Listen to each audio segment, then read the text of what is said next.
ठीक 5 बजे हैं। 60 साल के सुदामा की आंखें खुल जाती। उनकी फटी हुई एड़ियों वाले पैर जब जमीन पर पड़ते हैं तो एक दर्द भरी कराह निकलती है। सुदामा एक दिहाड़ी मजदूर है। उसके हिस्से में न कोई जमीन है, न कोई बैंक बैलेंस है, तो बस एक 8 साल का पोता गोलू जो चटाई पर सोया हुआ अपनी नींद में भी मुस्कुरा रहा है। शायद सपने में वो कोई खिलौना देख रहा है। हे भगवान, आज कोई काम दिला देना। कल तो बस 2 सूखी रोटियां और नमक में ही दिन कट गया। आज इस बच्चे का चेहरा देखा नहीं जाता। भूख से इसकी बुरी हालत है। सुदामा अपनी फटी हुई जेब टटोलता है। उसमें सिर्फ एक 5 रुपए का सिक्का निकलता है। फिर वो घर के बाहर जाता है और काम की तलाश में गांव के चौक की तरफ निकल पड़ता है। चौक पर मजदूरों का मेला लगा है। हर कोई काम की तलाश में वहीं बैठा है। सुदामा की बूढ़ी हड्डियां दौड़ भाग का मुकाबला नहीं कर पाती, इसलिए सुदामा भी वहीं जाकर बैठ जाता है। दोपहर के 2 बज चुके हैं। कड़कड़ाती धूप में सुदामा का बुरा हाल था, लेकिन आज उसे फिर कोई काम नहीं मिला। आज भी खाली हाथ। हे राम, शाम को घर जाऊंगा तो गोलू को क्या मुंह दिखाऊंगा। कल उसने कहा था, दादा बहुत दिन हो गए, जलेबी खाने का मन है। भूख और निराशा से थका सुदामा भारी कदमों से घर की तरफ लौटने लगता है। तभी बाजार के मोड़ पर उसे एक जानी पहचानी सम्मोहित करने वाली खुशबू अपनी तरफ खींचती है। ये राम खिलावन की दुकान है। खौलते हुए शुद्ध घी के कड़ाहे में सुनहरी गोल गोल जलेबियां छन रही हैं। कड़ाहे से निकलकर जब वो खौलती हुई चाशनी के टब में डूबती हैं। अरे बूढ़े, वह रास्ते के बीच में क्यों खड़े हो? ग्राहकों का रास्ता मत रोको। लेना है तो आगे आओ, नहीं तो आगे बढ़ो। अरे नहीं राम खिलावन भाई, मैं तो बस देख रहा था। बड़ी सुंदर जलेबी बनाई है तुमने। रंग एकदम सोने जैसा है। सोने जैसा नहीं, खड़ी सोने की ही है। शुद्ध देसी घी और असली केसर की चाशनी है। पूरे शहर में ऐसी जलेबी कोई बना दे तो दुकान नाम कर दूं। पर बूढ़े, तारीफ से पेट नहीं भरता। जेब में दाम है या बस खुशबू सूंघकर ही पेट भरोगे? भाई, दाम तो ज्यादा नहीं है। ये 5 रुपए है मेरे पास। क्या इसमें सिर्फ एक जलेबी मिल सकती है? मेरे लिए नहीं, घर पर छोटा पोता है। कई दिनों से बीमार था। आज उसने जिद की है। 5 रुपए?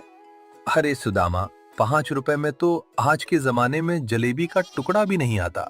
यहाँ 250 रुपए किलो का भाव है। 5 रुपए का सिक्का ले जाओ और पोते को कोई खट्टी गोली खरीद देना। चलो रास्ता साफ करो, भीड़ मत लगाओ। सुदामा का दिल टूट जाता है। वो चुपचाप पीछे हट जाता है और दुकान से कुछ दूरी पर एक पेड़ की छांव में बैठ जाता है। उसकी नजरें उस कड़ाहे से नहीं हटती। वो देखता है कि कैसे बड़े बड़े घरों के बच्चे आते हैं, थाट से पैसे फेंकते हैं और गरम गरम जलेबियां पत्तलों में लेकर मजे से खाते हैं। कुछ बच्चे तो आधी जलेबी खाकर जमीन पर फेंक देते हैं। सुदामा को उस फेंकी हुई जलेबी को देखकर एक पल के लिए लालच आता है कि उठा ले, पर उसका स्वाभिमान जाग उठता है। नहीं सुदामा, गरीब जरूर हूँ पर भिखारी नहीं। मेहनत की रोटी खाई है जिंदगी भर। उठाकर नहीं खिलाऊंगा अपने बच्चे को, चाहे भूखा सो जाए, पर हराम का निवाला उसके मुंह में नहीं डालूंगा। शाम ढलने लगती है। राम खिलावन की दुकान पर भीड़ और बढ़ जाती है। सुदामा वहीं बैठा रहता है, इस उम्मीद में कि शायद दुकान बंद होते समय कुछ बची कुची जलेबियां सस्ते में मिल जाएं। तभी दुकान पर एक रईस आदमी अपने कुत्ते के साथ आता है और उसके लिए बंगाली रसगुल्ले खरीदता है। ये देखकर सुदामा की छाती फट जाती है कि यहाँ जानवरों के नसीब में मिठाई है और उसके मासूम पोते के हिस्से में सिर्फ सूखी रोटी भी नहीं। रात के 9 बज चुके हैं। बाजार धीरे धीरे बंद हो रहा है। राम खिलावन अपनी दुकान समेट रहा है। कड़ाहे की आग बुझ चुकी है। चाशनी के बर्तन खाली किए जा रहे हैं। सुदामा अभी भी उसी पेड़ के नीचे बैठा है, ठंड से कांप रहा है।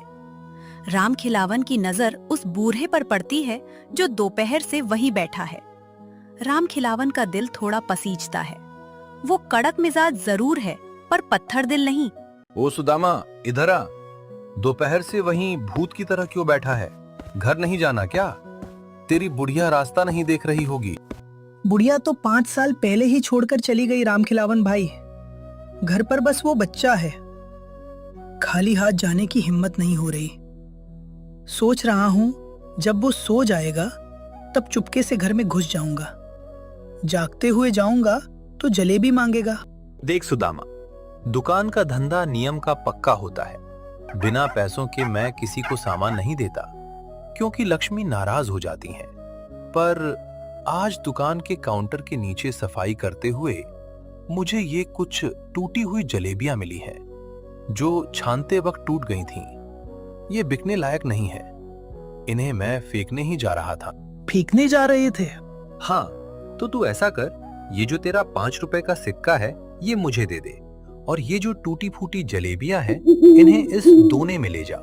पर याद रखना, किसी से कहना मत कि राम खिलावन ने 5 रुपए में जलेबी दी है, नहीं तो मेरी साख खराब हो जाएगी। सुदामा जानता था कि राम खिलावन झूठ बोल रहा है। वो टूटी हुई जलेबियां नहीं थी, बल्कि राम खिलावन ने जानबूझकर 2 ताजी रसीली जलेबियां तोड़कर उस दोने में रख दी थी, ताकि सुदामा का स्वाभिमान भी न ठेस पहुंचे और उसका काम भी हो जाए। सुदामा की आंखों से खुशी के आंसू बहने लगते हैं। वो कांपते हाथों से 5 का सिक्का राम खिलावन की हथेली पर रख देता है। राम खिलावन भाई, तुम इंसान नहीं, भगवान हो। मेरा गोलू आज बहुत खुश होगा। भगवान तुम्हारी कमाई में बरकत दे। अंदर की भावुकता को छिपाते हुए राम खिलावन कहता है, अच्छा अच्छा, अब ज्यादा मक्खन मत लगा, जा यहाँ से। मुझे दुकान बढ़ानी है। और सुन, कल सुबह जल्दी आना। चौक पर एक नए गोदाम में कट्टे ढोने का काम है। मैंने ठेकेदार से तेरे लिए बात कर ली है। सुदामा धीरे धीरे नहीं, बल्कि मानो हवा में उड़ते हुए अपनी झोपड़ी की तरफ भागता है। उसके हाथ में पत्तल का वो दोना है जिसमें से अभी भी हल्की हल्की गर्माहट और केसर की महक आ रही है। झोपड़ी में एक छोटा सा दिया जल रहा है। गोलू पेट के बल लेटा हुआ जाग रहा है और भूख के मारे उसकी आंखों में आंसू हैं। जैसे ही सुदामा पैर रखता है, खुशबू झोपड़ी में फैल जाती है। दादा, ये कैसी महक है? क्या आप सचमुच ले आए? हाँ मेरे लाल, देख, तेरे दादा हार कर नहीं आए। गरम गरम जलेबी लाया हूँ। राम खिलावन भाई ने खास तेरे लिए भेजी है। दादा, कितनी सुंदर जलेबी है। पर दादा, ये तो टूटी है। हाँ बेटा, ये टूटी हुई जरूर है, लेकिन इस दुनिया की सबसे मीठी जलेबी है। इसमें चाशनी के साथ साथ एक भले इंसान की दुआ भी घुली है। खा ले बेटा। गोलू बड़े चाव से जलेबी का एक टुकड़ा मुंह में डालता है। उसके चेहरे पर जो संतोष और खुशी चमक उठती है, वो किसी महल के राजा को भी नसीब नहीं होती। फिर गोलू सुदामा से कहता है, दादा, आधी आप भी खाओ। अकेले खाऊंगा तो पेट दुखेगा। बहुत मीठी है बेटा, बहुत मीठी है। उस अंधेरी फटी हुई झोपड़ी में, जहाँ रात के खाने के लिए अनाज का एक दाना नहीं था, वहाँ आज संतोष की सबसे बड़ी दावत उड़ाई जा रही थी। सुदामा को समझ आ गया था कि जिंदगी का सबसे बड़ा स्वाद महंगी दुकानों में नहीं, बल्कि अपनों के प्यार और इंसानियत की चाशनी में होता है। कल सुबह नया काम मिलने की उम्मीद थी, और आज की रात सुदामा और गोलू बिना भूख के मीठे सपनों के साथ सो चुके थे। रात के अंधेरे को चीरकर जब सुबह की पहली किरण सुदामा की झोपड़ी पर पड़ी, तो उसकी आंखें भारीपन से नहीं, बल्कि एक नई उम्मीद से खुली। रात की वो मीठी जलेबी जैसे गोलू के चेहरे पर एक परमानेंट मुस्कान छोड़ गई थी। सुदामा ने उठकर भगवान का शुक्रिया अदा किया, क्योंकि आज उसके पास काम था। जब सुदामा गांव के चौक पर पहुंचा, तो वहां रोज की तरह मजदूरों की भीड़ थी। लेकिन आज सुदामा को किसी के सामने हाथ फैलाने की जरूरत नहीं थी। राम खिलावन ने सचमुच ठेकेदार से बात कर रखी थी, इसलिए वो सीधे ठेकेदार के पास पहुंचा। अरे सुदामा, राम खिलावन भाई ने तुम्हारी बहुत तारीफ की थी, पर ये कट्टे ढोने का काम है। भारी अनाज की बोरियां हैं। तुम्हारी उम्र देख लो, संभल पाएगा? मालिक, उम्र भले ही बूढ़ी हो गई हो, पर इस पेट की आग और पोते की जिम्मेदारी आज भी जवान है। आप बस काम दीजिए, शिकायत का मौका नहीं मिलेगा। सुदामा ने पहली बोरी अपनी पीठ पर उठाई। पैर थोड़े डगमगाए, रीढ़ की हड्डी से एक करकराहट की आवाज आई, लेकिन उसने मन में गोलू के मुस्कुराते चेहरे को याद किया और कदम आगे बढ़ा दिए। दोपहर तक सुदामा ने बिना रुके 20 कट्टे गोदाम के अंदर पहुंचा दिए थे, लेकिन आज उसके चेहरे पर थकान नहीं, एक अजीब सा सुकून था।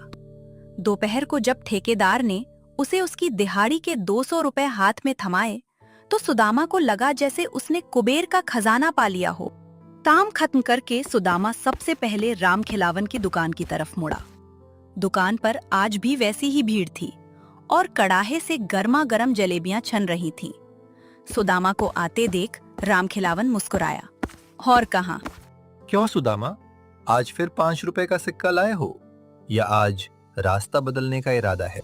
नहीं राम खिलावन भाई, आज 5 रुपए नहीं, पूरी दिहाड़ी कमा कर आया हूँ। आज तुम्हारे उस धंधे के नियम का मान रखूंगा। आज मुझे पूरे 1 किलो जलेबी तौल दो। आज मेरा गोलू पेट भरकर जलेबी खाएगा।